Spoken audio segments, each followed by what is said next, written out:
कटक स्थित श्री रामचंद्र भवन में कैबल्य साहित्य संसद आनुकूल्य राज्यस्तरीय नौवाणिज्य स्मृति अनुभूति साहित्य कर्मशाला 2024 अनुष्ठित हो जाइछि। एही अवसर में उत्कलीय संस्कृति में नौवाणिज्य और बालीजात्रा शीर्षक राज्यस्तरीय कविता पाठोत्सव एवं राज्यस्तरीय आलोचना चक्र आयोजित होता। एथिरे बहु लेखक कवि कवयित्री साहित्यिक उपस्थित थिले। एही अवसर में बहु विशिष्ट व्यक्ति साहित्यिकों को ओडिशा नौवाणिज्य संस्कृति सम्मान और ओडिशा नौवाणिज्य सेवा सम्मान उपस्थित अतिथि माने प्रदान करथिले।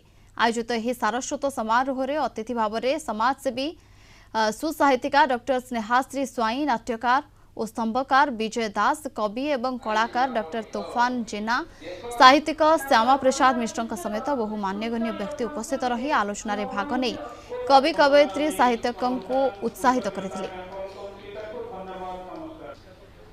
राज्यस्तरीय नौवाणिज्य स्मृति अनुभूति साहित्य कर्मशाला 2024 कटक स्थित श्रीरामचंद्र भवन में पालन करुचु।